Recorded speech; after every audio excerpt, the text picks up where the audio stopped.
Bonsoir à tous, ravi de vous retrouver sur TV Sud pour le journal et dans les titres de ce vendredi 9 mars, une nouvelle école d'ingénieurs inaugurée ce matin. C'est l'antenne montpelliéraine de l'EPF, l'ancienne école polytechnique féminine devenue mixte. Elle formera 300 étudiants avec un cursus sur 5 ans. Relever un comportement suspect dans son voisinage et transmettre l'information à la police, tel est le rôle que vont remplir les référents sécurité, un dispositif de surveillance qui vient d'être mis en place à Nîmes. Enfin, les handballeuses nîmoises vont devoir batailler ferme en Roumanie pour gagner leur place en demi-finale de Coupe d'Europe. Zalao HBCN, c'est dimanche matin. Au match aller, les Limoises s'étaient inclinées 24-27. Jusqu'en 1994, c'était l'école polytechnique féminine. Depuis, elle est devenue mixte et a changé de nom. L'EPF installe une antenne à Montpellier. À terme, elle formera 300 étudiants pour un cursus d'ingénieur sur 5 ans, avec notamment une option eau, énergie, environnement, des secteurs économiques qui se développent particulièrement. Explication Pierre-Paul Castelli. Ils ne sont que 9 pour l'instant, ils sont arrivés en janvier, ils seront bientôt plus de 300. Ce sont les étudiants de la toute nouvelle antenne montpelliéraine de l'EPF, une école d'ingénieurs basée en région parisienne. Soutenue par les différentes collectivités locales, l'EPF a investi une partie de l'ancien lycée Mendes France, quartier Clémenceau à Montpellier. Venir ici, ça veut dire venir près des jeunes qui ont envie d'adhérer à ce parcours que l'EPF propose, de former des ingénieurs généralistes, mais en même temps sans abandonner leur entourage, leur environnement, leurs amis, leur famille. Voilà, c'est d'abord ça. Et puis ensuite, c'est se mettre dans un bassin d'intelligence, un bassin scientifique qui est là aussi très différent de ce que l'Île-de-France peut proposer. Et pour ces étudiants bons élèves, la motivation première pour venir à Montpellier, c'est bien sûr le choix des études. Tout d'abord, l'option, on peut la suivre qu'à Montpellier, puisque l'objectif à la fin de l'EPF, c'est d'ouvrir des pôles. Donc ici, ça sera le pôle eau, énergie, environnement. Donc cette option, elle vient d'ouvrir, on peut la suivre qu'ici, on peut pas la suivre, elle n'existe pas à Paris. Et puis bon, par la suite, je dirais pas la plage, l'eau, mais bon, Montpellier, c'est quand même, je crois que c'est une des villes les plus étudiantes d'Europe. Montpellier, c'est connu, très étudiant, et donc ça attire forcément le soleil tous les jours en se levant. C'est bien plus plaisant que de la pluie, de la grisaille. À la rentrée 2012, des élèves de 3e année rejoindront cette antenne régionale. Pour l'accueil des premières années, il faudra attendre la rentrée 2013. Voilà, une journée portes ouvertes est organisée ce samedi de 14 à 17h. Le 5e salon TAF, Travail, Avenir, Formation, a refermé ses portes ce soir au Parc Expo de Montpellier. Plus de 3500 offres d'emploi étaient proposées pendant 2 jours. Les entreprises qui recrutent, mais aussi les acteurs de l'orientation et de la formation ont pu rencontrer les demandeurs d'emploi de toute la région. Reportage Jean Brun. Se forger un avenir à travers une formation puis un travail, une ambition simple, mais souvent bien difficile à mettre en œuvre, particulièrement dans notre région. À travers les salons TAF, la région Languedoc-Roussillon a voulu simplifier la recherche d'emploi. On est venu chercher, comme tout le monde à mon avis, du travail. Enfin, autant au niveau de la formation, parce que alors, niveau travail, niveau Montpellier en ce moment, c'est pas trop ça. Donc on est venu un peu se renseigner dans les premiers temps et pourquoi pas trouver un job, quoi. J'ai été déjà embauchée une première fois, donc il y a 2 ans. Dans ce salon même, donc pourquoi pas retenter ma chance, et je trouve que de se déplacer directement, c'est tout de même beaucoup mieux de voir un petit peu la filière qu'on souhaite, et les gens face à nous, c'est quand même mieux.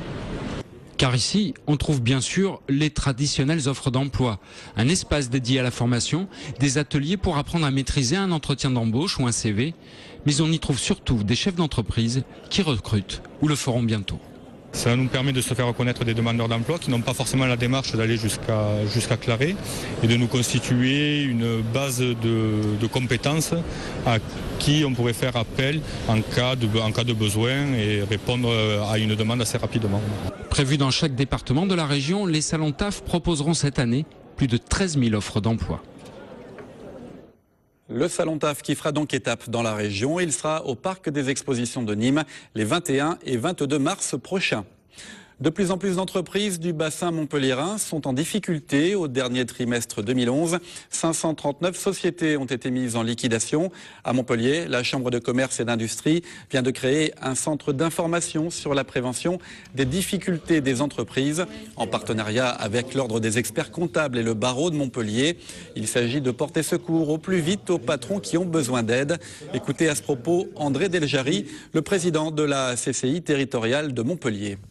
Ça s'adresse à toute entreprise qui ont des difficultés et une fiche a été établie pour qu'elle soit remplie de façon rapide avec son expert comptable et de pouvoir réagir sur du financement de trésorerie, pouvoir réagir sur du financement de stock dans des petites ou moyennes entreprises, puisque je rappelle que notre tissu à 95% est fait d'entreprises de 1 à 10 salariés, donc c'est pour réagir vite, efficacement sur la totalité de notre territoire avant que la situation ne devienne trop grave et à ce moment-là passe le pas au niveau du tribunal de commerce où là la situation est à 95% irrémédiable.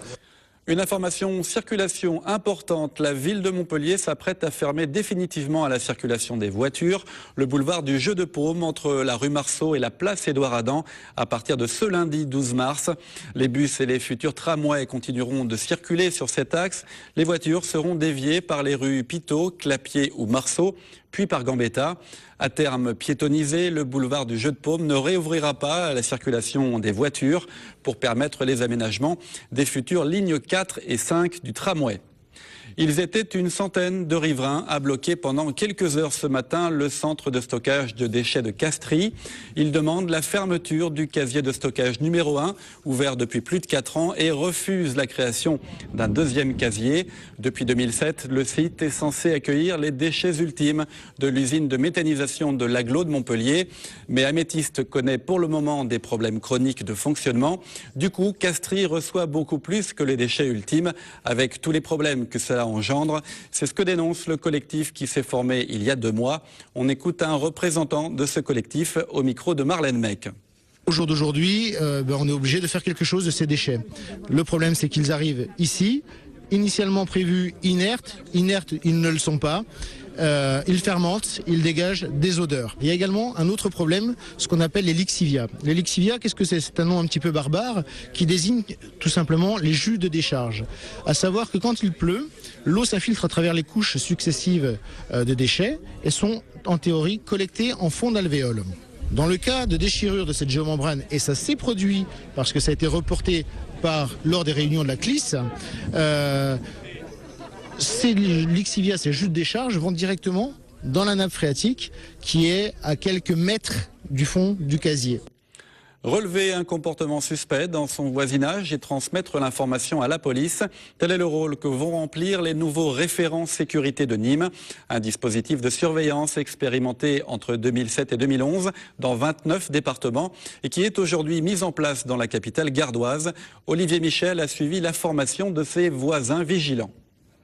Puech-du-Teil, La Cigale ou le Carreau de l'Âne, voilà 3 quartiers résidentiels nîmois qui sont désormais sous l'attention des référents sécurité. Des habitants comme vous et moi qui ont fait le choix de surveiller leur voisinage. Une décision bien souvent motivée par un vécu dans une ville où le taux de cambriolage a augmenté de 13% en 1 an. L'année dernière, la maison de mon voisin qui a été cambriolée, c'est une maison secondaire. Et il y a ce gars, il vient là que de temps en temps. Et moi, ce soir-là, je me suis trouvé là. Et donc, j'ai entendu du bruit et tout. Et je suis allé voir et j'ai vu qu'ils étaient en train de cambrioler la maison. Et donc, je me suis dit, ce serait bien quand même qu'il y ait quelqu'un qui surveille maintenant le bien des autres. Des voisins vigilants qui se défendent de faire de la délation, prônant plutôt un devoir et une démarche citoyenne. Les gens comprennent qu'on n'est pas là pour faire des vigiles, pour remplacer pour remplacer la police. On est là, non, juste pour surveiller, pour regarder. Par contre, on a effectivement de plus en plus d'informations qui remontent de la part des gens du quartier. Et ça, c'est quelque chose d'important. Pour l'heure, au nombre de 14, ces référents sécurité ont suivi une après-midi de formation au sein même de l'hôtel de police afin d'assurer une meilleure remontée des informations. On a fait quelques exercices pratiques avec le visionnage de films afin qu'ils puissent apprendre à témoigner.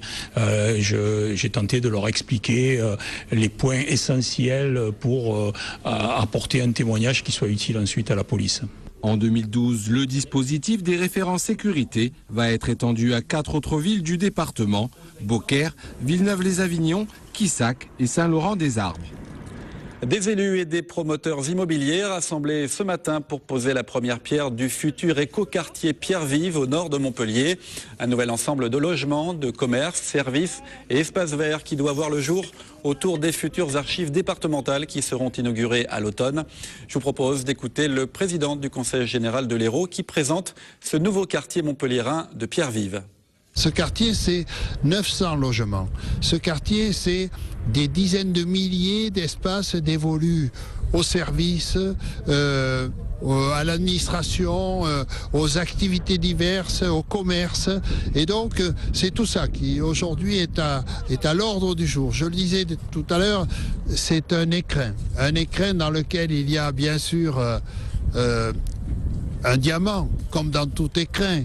Mais ce diamant ne doit pas cacher tout ce qui se passe autour. Et l'écrin est au moins aussi important que le diamant qu'il renferme. Et sur les 900 appartements à construire, il y aura 135 logements sociaux. Coût global du projet, 33 millions d'euros, essentiellement financés par le Conseil général de l'Hérault. Les premiers logements devraient être livrés au second semestre 2013. Dans l'agglo de Nîmes, cette fois, 98% du territoire est déjà connecté au haut débit. L'enjeu, c'est maintenant le très haut débit, le THD, qui équipe déjà 1200 entreprises réparties sur 15 zones d'activité commerciale. Un accès qui sera généralisé d'ici 2013. Mais l'aventure du très haut débit n'a pas toujours été un long fleuve tranquille, comme l'explique le vice-président de Nîmes Métropole en charge de ces questions au micro de Franck Chassagnon. On est parti quasiment en 2003 de rien du tout. On était même fortement critiqué quand on animait des réunions sur l'ensemble des zones industrielles de la communauté d'agglomération. On a travaillé sur une solution transitoire en attendant que les opérateurs privés viennent, qu'un ensemble de collectivités territoriales pour qui c'est de la compétence viennent aussi nous aider. Ne voyant rien venir, et bien quand il y a carence du privé, je crois que c'est du rôle de la collectivité locale de s'impliquer. On a pris cette compétence à partir de 2009, on a travaillé et aujourd'hui je crois qu'il est très intéressant de dire que 2 ans après, Nîmes Agglomération est le premier territoire THD de France, donc c'est un plus essentiel. C'est le 3e critère discriminant quand une entreprise veut s'implanter, ce qui nous permet aujourd'hui d'aller chercher des entreprises, notamment des data centers ou des centres d'appel, mais ce qui nous permet d'avoir des entreprises qui vont rester sur Nîmes, des entreprises qui vont se développer, parce qu'aujourd'hui, sans le haut débit, l'entreprise ne peut pas être compétitive, l'entreprise ne peut pas être performante.